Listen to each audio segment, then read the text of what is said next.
Hello and welcome to all our viewers in Nigeria and around the world to News Cycle and Global Television, coming to you live from the nation's capital, Abuja. My name is Godwin Sunday. A quick reminder that Global Television is on DSTV channel 365 and StarTimes channel 276. You can download the Global TV Nigerian mobile app from your Android and iOS devices to keep track of our broadcasts. And now to the news. President Bola Ahmed Tinubu will depart Abuja today on a two-nation visit to St. Lucia and Brazil.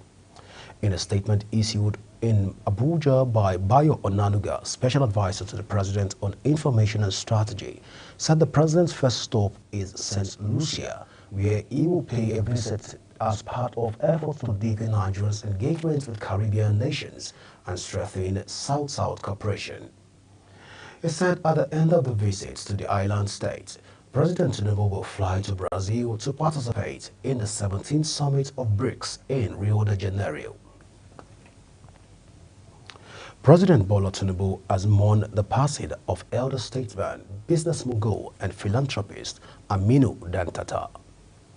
Dantata, who passed away at 94 in the early hours of Saturday, was a renowned and accomplished businessman. In a statement signed by Special Advisor on Information and Strategy, Bayo Onanuga, Tinubu described Dantata's death as a monumental national loss.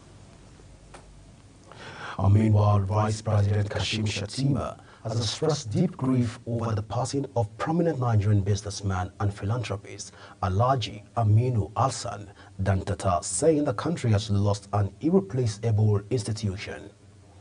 The late Dantata, an uncle of African richest man Alhaji Aliko Dangote, passed away at the age of 94 in Abu Dhabi in the early hours of Saturday.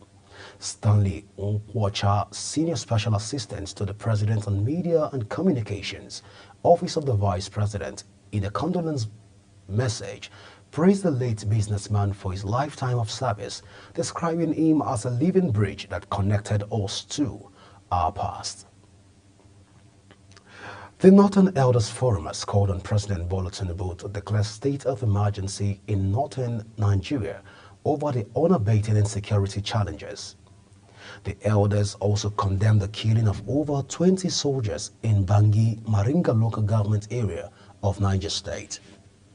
In a statement by the spokesperson, Professor Abubakar Jidere expressed pain over the brutal killing of the soldiers in an ambush by terrorists in the area and described it as a total collapse of security in northern Nigeria. Jidere said the boldness demonstrated by the terrorists is an indication of declaring war against Nigeria and added that northern Nigeria is under siege. The Minister of Foreign Affairs, Ambassador Yusuf Tuga, says the senior officials meeting between Nigeria and the European Union, EU, will hold on July the 1st and 2nd, 2025 in Abuja. Tuga disclosed this in a statement issued by Kimiebi Ebiefa, spokesperson for the Foreign Affairs Ministry. According to the minister, the meeting is part of the preparations for the forthcoming Nigerian EU ministerial meeting, which aims to explore areas of cooperation. Tuga said the senior officials meeting will be co-chaired by Ambassador Janet Olisa, Director Regions Department, Ministry of Foreign Affairs Nigeria, and Matthew Brahms, Department Managing Director for African Department, European External Action Service, EU. The Minister of State for Health and Social Welfare, Dr. Kunle Salako, says the burden of cancer is increasing in Nigeria. Salako said it demands deployment of all solutions and management possibilities by the federal government to tackle the scourge. He spoke in Abeokuta, the Ogun State capital, while launching on COSIC, a blood-based test that can be used for early detection of 9 eye mortality cancers. The launch was part of a 2-day workshop on the development of national nuclear medicine guidelines and policy by the National Technical Working Group. The Nigerian Labour Congress, NLC, has thrown its weight behind legislative proposal aimed at reforming Nigerians' public service, including the introduction of widowhood and bereavement leave for Nigerian workers. NLC President Joe Ajaero made this known while presenting a position paper on behalf of the organized labor during a public hearing organized by the House of Representatives Committee on Public Service Matters at the National Assembly Complex in Abuja on 6 legislative proposals. The Labour leader said the proposed bill reflects a growing commitment to workers' welfare and career progression. The Nigerian Customs Service is poised to enhance its enforcement capabilities and intelligence operations following the signing of a pivotal bilateral memorandum of understanding with the Republic of Belarus. According to a statement issued by the NCS via its official Twitter handle, now X, the agreement, which focuses on cooperation and mutual assistance in custom matters, marks a strategic step in Nigeria's global customs diplomacy. The formal signing ceremony occurred as a side event during the ongoing 145th and 146th section of the Custom Cooperation Council at the World Customs Organization headquarters in Brussels. The Economic and Financial Crimes Commission has rejected the application by the immediate past governor of Kogi State, Yahaya Bello, for an approval of a federal high court in Abuja to allow him to travel abroad for a medical checkup. Bello is standing trial for alleged money laundering amounting to 80.2 billion naira and is being prosecuted by the EFCC. At the resumed hearing, Bello, through his counsel, J.B. Daudu Sana, filed an application requesting the retrieval of his travel documents, citing medical needs. However, the prosecution counsel, Kemi Pihero San, opposed the application and informed the court that the counter-affidavit had been filed. Controversial music artist Darlington Okoye, aka Speed Darlington, or ACDI, says that the National Agency for the Prohibition of Trafficking in Persons has no right to declare him wanted.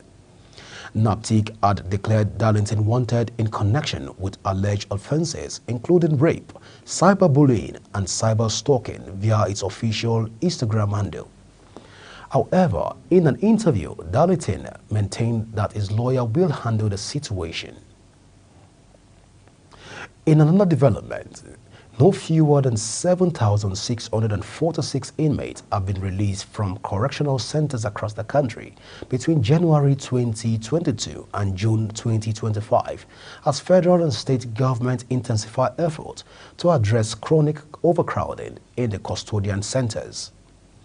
It was reported that the releases, which were carried out by the state and federal authorities, chief judges, and non-governmental organizations, reflect a growing trend in decongestion initiatives. According to data from various media reports, 707 inmates were released in 2022, 4,678 in 2023, and 1,843 in 2024. A gas explosion at a filling station in Tinkan's Corner, Enugu State, was successfully contained by the National Emergency Agency, NEMA, Enugu Operations Office, in collaboration with the Enugu State Emergency Management Agency and the Fire Service on Thursday afternoon. The explosion, which occurred, involved a fully loaded liquefied petroleum gas tanker at the Total filling station on Alo Street off Agbakpa. In a statement released by NEMA, it was revealed that the explosion happened while a fully loaded LPG tanker was discharging its contents. According to NEMA, the exact cause of the incident remains unclear, but preliminary reports suggest it may have been due to inadequate safety measures during the discharge process. You are watching the live broadcast of News Cycle. When News Cycle returns, Tinubu, other African leaders canvass homegrown solutions to continent's economic challenges. Details coming shortly, plus foreign and sports stories on the other side of this break. Please stay with us.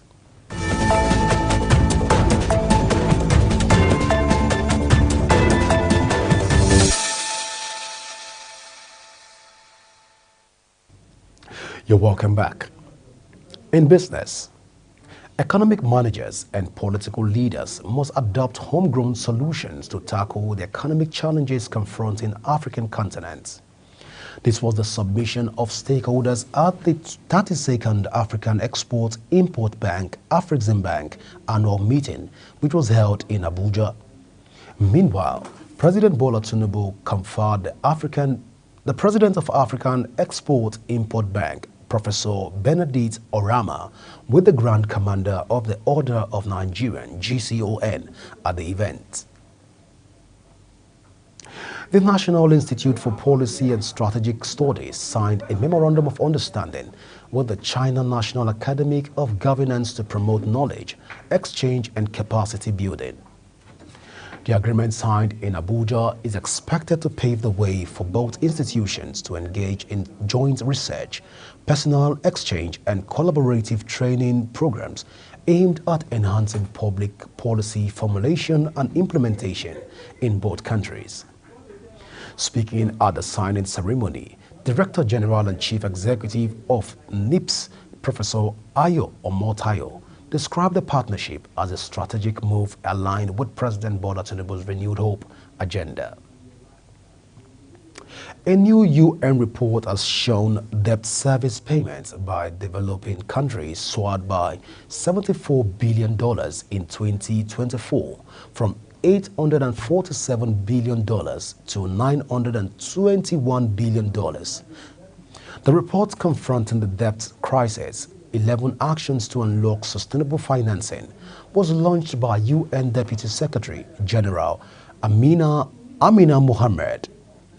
Mohammed was joined by experts Mahmoud Mohindi and Paolo Gentiloni, along with Rebecca Gispard, head of the UN Conference on Trade and Development.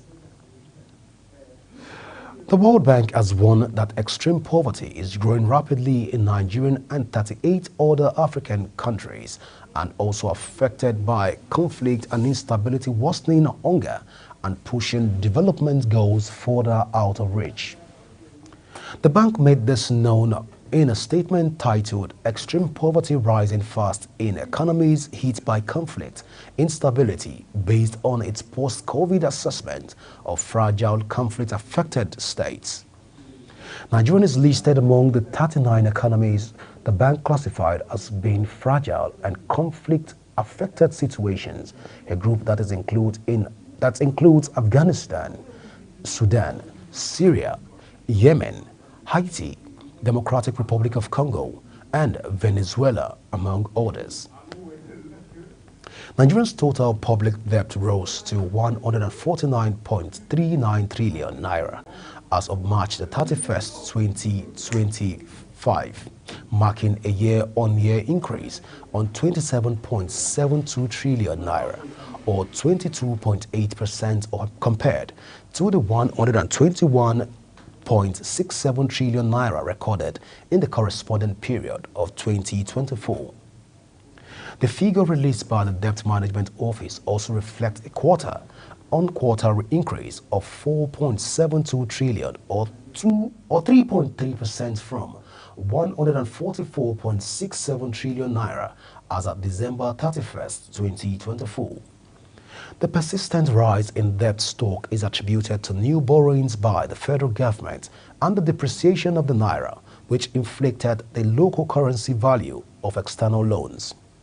This surge comes against a backdrop of persistent fiscal pressures and continued resilience on both domestic and foreign borrowing to fund public expenditures. And on the foreign scene, Rwanda and the Democratic Republic of Congo signed a peace agreement in Washington to end fighting that has killed thousands, with two countries pledging to pull back support for guerrillas. President Donald Trump, however, boasts of securing mineral wealth. The agreement comes after the M23, an ethnic Tutsis rebel force linked to Rwanda, sprinted across the mineral-rich east of the Democratic Republic of Congo this year, seizing vast territory including the key city of Goma. Gaza's Civil Defense Agency said Israeli forces killed at least 23 people in the war-stricken territory, including at least 3 children who died when a house was struck. At least 23 dead and dozens of wounded were taken to hospitals after the Israeli firing and raids. Across Gaza, Civil Defense spokesman Mahmoud Basal noted that among the casualties were 3 children who were killed in an airstrike on home in Jabalia, northern Gaza. The government of France said it will ban smoking on beaches and in parks, public gardens and bus shelters from Sunday. The decree published in the official government gazette will also ban smoking outside libraries, swimming pools and schools. The ban is aimed at protecting children from passive smoking. The decree did not mention electronic cigarettes. Violators of the ban will face a fine of €135. And let's take you to the home of sport, where Brighton and Hove Albion have confirmed the signing of Nigerian international goalkeeper Chiamaka Nnadozie on a free transfer from Paris FC. The 24-year-old will officially join the Women's Super League side on July the 1st once a contract with the French club expires. Nnadozie, widely regarded as one of Africa's top goalkeepers, has earned 55 caps for Nigerians since making a senior debut in 2018. Egypt continues its dominance at the 23rd African Fencing Championship, claiming 5 of the 6 individual gold medals on offer at the event held at Chatham House, Lagos. The Egyptians continue their dominance, adding 2 more titles to its tally, with Abdirahman Toba and Alamoud Agazi capturing gold in the men's foil and women's sabi events, respectively. These victories followed 3 earlier gold medals secured by the Egyptian team on the first 2 days of the championship. And that's it on Global TV News Cycle. A quick reminder that Global TV is on DSTV channel 365 and StarTimes channel 276. Kindly follow us across all our social media platforms now showing on your screen using @Global TV NG. You can download the Global TV Nigerian app for Android and iOS devices to keep track of our broadcast. I am Godwin Sunday. Thank you for watching.